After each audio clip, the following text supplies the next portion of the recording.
Bonsoir à tous, bienvenue dans votre émission La Réunion Léla. En tout cas, on espère que La Réunion Léla est vraiment commence à reprendre et que surtout à reprendre par rapport à cette épidémie et puis aussi à l'actualité parce qu'il y a des choses qui ne sont pas bien.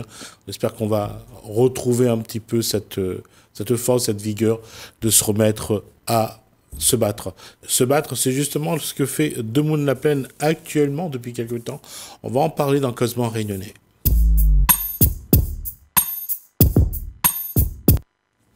Demoun La Plaine, bonsoir. Bonsoir, bonsoir à tous et à toutes. La question, c'est, j'allais dire, on va quand même vous présenter. Non, mais je me suis Jacques Ollet et puis je suis un représentant de l'association Demoun La Plaine. Alors, Demoun La Plaine, ça a été créé Donc, ça a été créé en septembre 2021. Je vois que c'est sur le papier, il est marqué le 11 septembre. Voilà. Ça a été choisi exprès, le 11 septembre? Non, non, non, non, pas du tout. On n'a pas l'intention de casser quoi que ce soit. On n'est pas des révolutionnaires ni des casseurs. On est simplement une association qui essaye de faire évoluer les choses sur le parc du Volcan, puisque c'est né après l'enquête préalable du parc du Volcan. Et donc, c'est né après le fait que vous ayez découvert que la mairie du Tampon prépare un projet sur la plaine des Cafres. Voilà, le projet, en fait, il y a deux projets. Le maire du Tampon a saucissonné le projet du parc du Volcan avec un autre projet qui est le projet des 10 tyroliennes.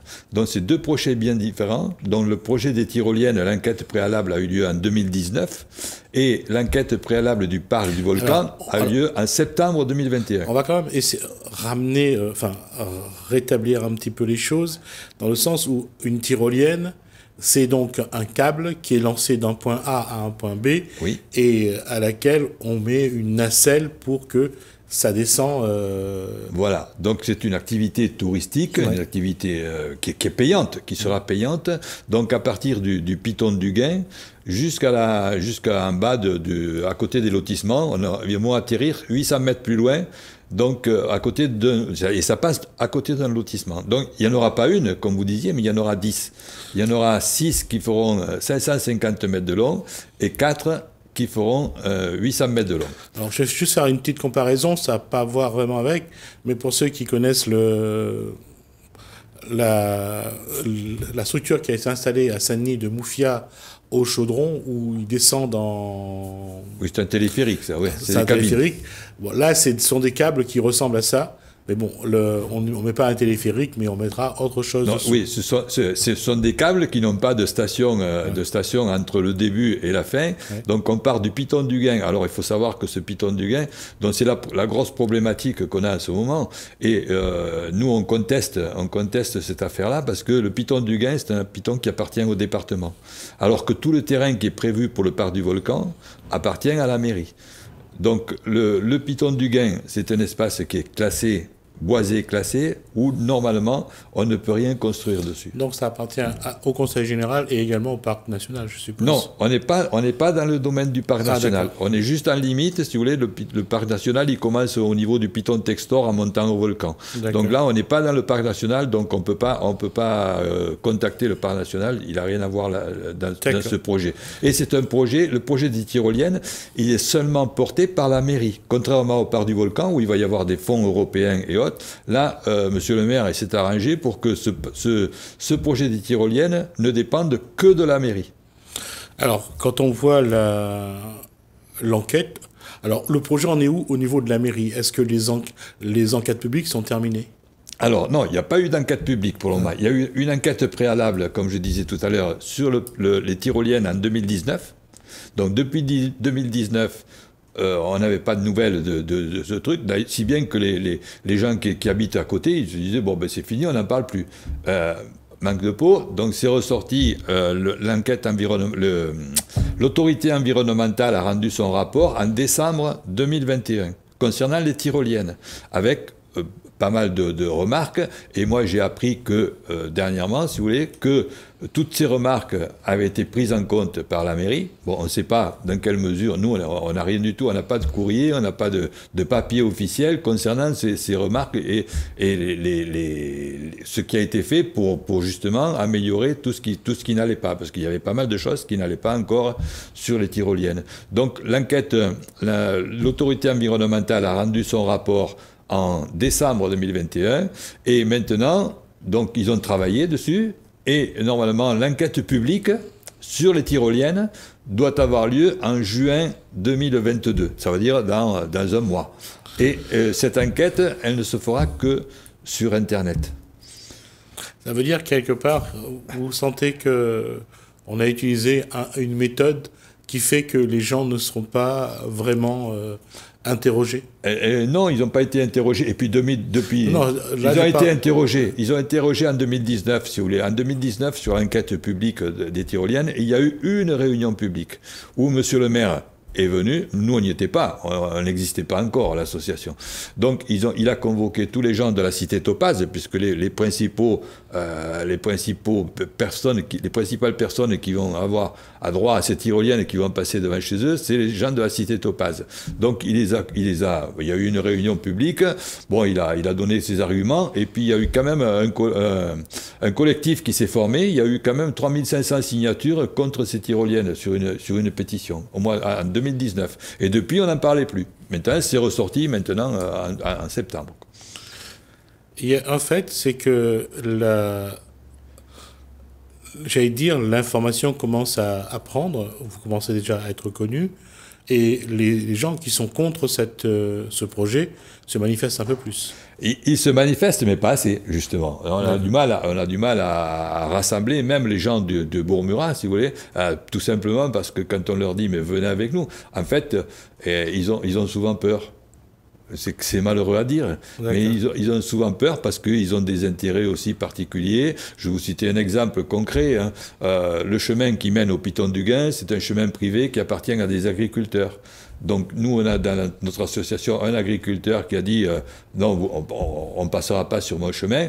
Par contre, il y en a 5 ou 6 qui ont déjà dit oui parce qu'on leur a proposé des contreparties. Vous comprenez ce que je veux dire, hein. Donc voilà, ils ont peur, et les gens ont peur parce qu'il y a des emplois, il y a des petits emplois. Vous savez, le principal argument de ce parc du volcan et des tyroliennes, c'est l'emploi. Bon, dans une émission télévisée, M. le maire a dit que ça allait être des emplois de 4 mois avec 12 mois d'acédique. Voilà ce qu'on propose à nos jeunes réunionnais. Et les gens, ils marchent dans la combine, quoi. Le problème en question, la situation aujourd'hui, elle en est où? Alors, la situation aujourd'hui, c'est que nous, on a fait des courriers à n'en plus finir à tout le monde. Donc, nous, si vous voulez, le principal axe de combat, c'est le Piton du Gain. Parce que ce Piton du Gain, justement, il n'appartient pas au maire, il appartient au Conseil général. Et c'est, comme je disais tout à l'heure, c'est un espace boisé classé où on ne peut rien construire théoriquement sur ce piton. Par contre, il est prévu dans les dossiers de prévoir une aire de départ des 10 tyroliennes, vous voyez, 10 câbles quand même qui vont partir du Piton du Gain. Il faut faire une plateforme de 30 mètres de long sur 6 mètres de large. Imaginez avec le poids des câbles et tout ça, les travaux qui vont être faits là-dessus. Donc nous, on dit, on est hors la loi, parce que dans le plus du tampon, il est prévu, comme je disais, c'est un espace boisé classé, on ne peut rien faire. Sinon, des petites constructions légères qui peuvent être supprimées du jour au lendemain. Style des toilettes, quand il y a une manifestation, parce qu'il y a une messe, il y a un hôtel où on peut faire des messes là-haut, des choses comme ça. Mais on ne peut pas construire du dur. Or là, on va construire du dur. Donc, l'axe de combat que l'on a actuellement, c'est vers le département. Donc, on a fait des courriers à n'en plus finir vers le président du département. Il ne nous répond pas. Donc là, la semaine dernière, comme on veut que tous les élus du département soient au courant de cette affaire, parce que tant qu'on fait des courriers au président et au cabinet du département, ça ne va pas plus loin. Donc là, on a fait des courriers personnels à tous les élus du département. Donc moi, il y en a quelques-uns qui m'ont répondu. J'ai 7 ou 8 contacts qui m'ont dit oui, ok, j'ai bien reçu votre courrier, je le prends en compte et je vais faire en sorte de faire quelque chose. Là, on attend pour le moment. Mais ces courriers, je pense que ça va faire effet au niveau du département. Et nous, ce qu'on veut, c'est que ce projet soit débattu en assemblée plénière pour que les élus se positionnent. Parce qu'il n'y a pas simplement monsieur le roi des forêts, parce que le responsable des forêts, quand même, il faut savoir, le responsable des forêts au département, c'est monsieur Tianatkoun. Donc, c'est le responsable du piton du Gain. Donc, à n'en pas douter, il a déjà fait un truc en disant, voilà, c'est OK. Mais personne n'est au courant. Les élus du département ne sont pas au courant. Donc, on les met devant leurs responsabilités. Donc, il faut qu'il y ait un débat sur sur ce que doit devenir ce piton du Gain. Oui. Il faut qu'il y ait un débat au niveau du Conseil général. Ah oui, absolument. Absolument. Et si on n'a pas de réponse, nous irons, si on n'a pas de réponse dans les 10-15 jours, là, nous irons manifester et faire un sitting devant le Conseil général pour que le soit reçu. Puisque c'est la seule solution, c'est malheureux à dire, mais tous les courriers qu'on fait, on n'a aucune réponse. Et est-ce qu'on sait plus ou moins, puisque sur le document que vous avez, fourniture et poste de l'ensemble des tyroliennes, études géotechniques de conception, évaluation environnementale, c'est ce qu'on appelle l'appel d'offres, hein, sera donc en 3 lots. Oui, ça c'est autre chose, parce que ça aussi c'est quelque chose qui est assez paradoxal, parce que en 2018, donc quand on vient d'avoir l'idée de faire 10 tyroliennes, donc on lance déjà un appel d'offres. On a les documents, je vous l'ai inscrit sur la fiche, mais j'ai les documents qui sont ici. Les appels d'offres, il y a eu des réponses d'appels d'offres en 2019, début 2019. Suite, la première appel n'a pas été reçu, mais après, ils en ont fait un autre. Et les tyroliennes, si vous voulez, il y a un appel d'offres et il y a un contrat qui est passé déjà. Alors qu'on n'a pas encore fait l'enquête publique. Alors je ne sais même pas si c'est légal. Nous, on est en train de se renseigner. Si c'est légal de faire... C'est-à-dire que vous avez là l'opportunité d'attaquer la procédure du marché. Absolument, je pense que oui. Moi, j'ai rendez-vous avec un avocat dans 15 jours et je vais lui poser le problème parce que nous, on n'a pas de juriste particulier vraiment compétent chez nous. Donc, effectivement, c'est un axe d'attaque et le contrat a été passé dès 2019 à 2 millions. Là, on a appris en fait que ce contrat avait été passé parce qu'en décembre 2021, il y a eu un conseil municipal où il y a eu un avenant à ce contrat, justement, parce que la société qui avait fait le contrat avant, il a été englobé par une autre, et maintenant, on est passé à 2 800 000 € pour les tyroliennes, et sur fonds propres de la mairie. Donc c'est le contribuable du tampon qui va payer cela. Ce qui est drôle, parce que le marché est déjà loti, c'est-à-dire qu'on a... C'est ces lots-là qu'on a... Ah oui, l'enquête, si vous voulez, sur le sol et tout ça, ça a été fait. Donc après, il y a l'achat des tyroliennes. Les 2,8 millions, c'est l'achat et la pose des tyroliennes. Le lot, il est déjà fait. Ben, ça veut dire qu'il a quand même mis la charrue un peu avant les bœufs. Ah ben, je vous le fais pas dire. Réglementairement, de manière juridique, il n'a pas respecté les... S'il a fait, je ne sais pas si juridiquement, si c'est faisable ou pas. Moi, je n'en sais rien. Mais en tout cas, on va s'attaquer à ce problème. Il a attribué des lots alors que... Il a effectivement passé des contrats, ouais. Puisque le contrat, il a été validé au conseil municipal de décembre pour 2,8 millions. Donc ça, c'est passé. Le contrat, il est passé.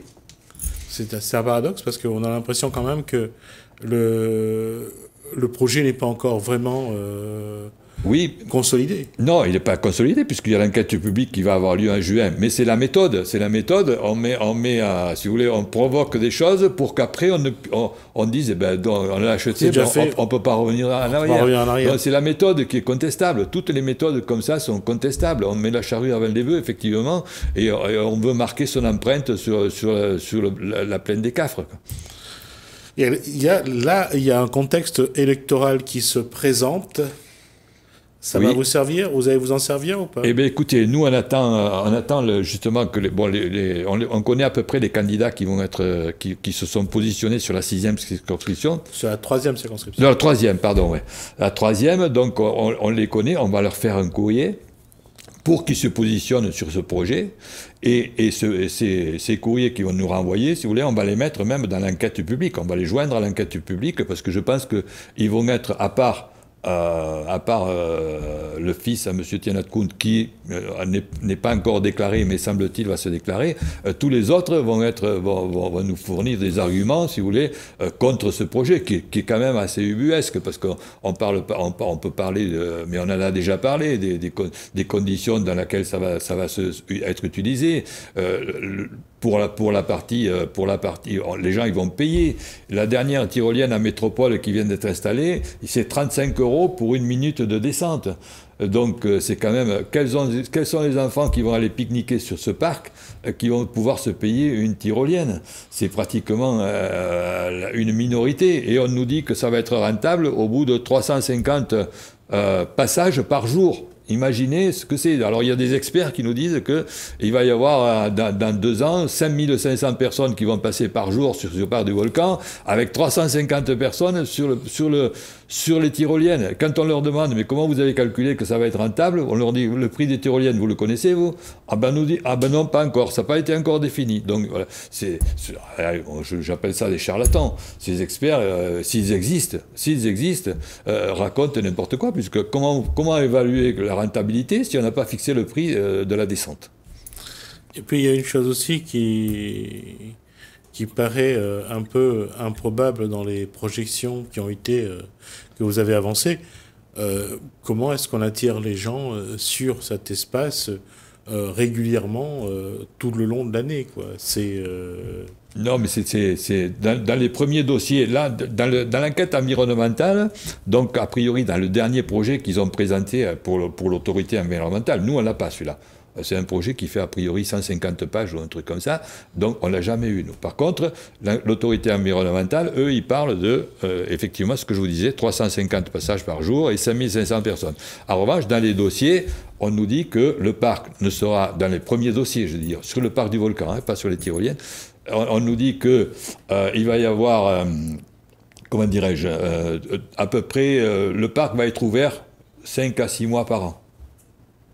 Donc, à cause de la météo, à cause des vacances et des choses comme ça. Donc déjà, si c'est ouvert la moitié du temps, je ne vois pas comment on pourrait rentabiliser cette affaire de tyrolienne. S'il prévoit 350 personnes par jour et que le chiffre est de 5500 sur l'année, ça fait une ouverture de pas de 200 jours par an. Voilà, c'est assez affolant. Tous ces chiffres qui sont donnés depuis 2019, si vous voulez, sont aléatoires, suivant les experts, suivant les dossiers. Ils sont tous différents les uns des autres. Donc ça veut dire qu'il n'y a aucune étude sérieuse qui n'a été faite. Et puis c'est difficile à faire, hein. C'est difficile à faire parce que mettre une tyrolienne sur un endroit comme Bourg-Murat et prévoir qui va venir, c'est pas un endroit où, je dirais, c'est pas une station balnéaire où les gens sont toujours en short et en... Ben non, c'est des passages. La plupart du temps, moi je vois... Dans la période froide, ouais. Je vois mal les gens aller se balader en hauteur. Eh bien, pour la période froide, je vais vous donner un scoop. Parce que dernièrement, moi j'avais entendu parler d'un projet, justement, dans le parc du volcan. On voulait faire une piste de ski de 600 mètres de long. Donc, où ça? Dans le parc. Une piste de ski? Une piste de... Donc ça veut dire qu'ils vont utiliser une neige synthétique? Une neige artificielle. Donc on m'a expliqué... Donc ça c'est sûr, hein. Moi j'ai discuté avec un cadre de la mairie et j'ai discuté justement comme on a fait les courriers aux conseillers généraux. Je suis allé rencontrer 2 conseillers généraux qui recevaient le public puisqu'on ne peut pas être reçu, on ne veut pas nous recevoir. Donc moi je suis allé au-devant des élus qui recevaient la population du tampon. Et là on m'a certifié, donc un élu m'a certifié qu'il y avait une étude sérieuse qui avait été faite. Un ingénieur était parti à métropole pour étudier la faisabilité de faire une piste de ski de 600 mètres de long, avec de la neige artificielle, et effectivement, il y a de l'eau. Parce que, si vous voulez, pour ceux qui connaissent la zone, il y a 2 retenues collinaires. La retenue collinaire du Piton Marcellin qui a été inaugurée il y a 1 an, et qui est toujours pleine. Donc cette eau, moi, il y a quelqu'un qui m'a certifié qu'elle n'allait pas servir que pour les agriculteurs. En plus, il n'y en a pas beaucoup qui sont affiliés à cette... parce qu'il faut prendre un abonnement pour l'eau agricole. Donc, il y en a une 60aine pour une grosse retenue collinaire. Donc, on m'a certifié, ben voilà, il y a de l'eau, donc on va faire de la neige artificielle. Sauf que tout le monde sait qu'à 8 h du matin, même en plein hiver, il fait 5, 10 degrés, même à la plaine des Cafres. Donc, comment voulez-vous maintenir de la neige artificielle toute la journée ou alors, ce sera des gens qui vont aller faire du ski à 6 h du matin jusqu'à 7 h. Quoi. Ou peut-être le soir, comme il fait froid le soir. Oui, mais il faut qu'elle gèle la plaine. Enfin, non, mais techniquement, c'est infaisable. On n'a pas... Enfin, nous, c'est notre avis, et puis l'avis de tous les gens qui vont nous écouter. D'ailleurs, on a sur les réseaux sociaux, moi j'ai posté justement cette affaire de neige artificielle. Il y a des commentaires tout à fait logiques qui disent non, mais attendez, comment on peut avoir une idée pareille? Techniquement, c'est pas possible. C'est pas possible d'avoir ça. Puis imaginez le coût que ça ferait. Des canons à neige sur 600 mètres et encore un peu plus. Enfin, c'est complètement farfelu. On se demande comment on peut avoir des idées pareilles, sinon faire mieux que dans tout le monde, tout le monde par où. Il faut battre les records au tampon. Voilà, on essaye de faire mieux. C'est ce que m'a dit une élue, justement, que j'ai rencontrée. Elle m'a dit, il faut innover, il faut faire mieux que partout. Voilà. En tout cas, on va suivre ça. C'est vrai qu'on ne fait pas d'omelette sans casser les œufs. Là, il faut aussi les monter en neige. On verra un petit peu comment ça évolue. En tout cas, innover, c'est changer. Et comme j'ai dit, pour faire une omelette, il faut casser les œufs. Pas d'omelette sans casser les œufs. Donc, c'est pour ça qu'il va falloir voir quel changement ça va apporter. Et en plus, ils vont le battre en neige. On va voir si ça vous fait quelque chose. Merci. Merci à vous. Merci à vous de nous avoir suivis. Merci François. Je vous dis à bientôt.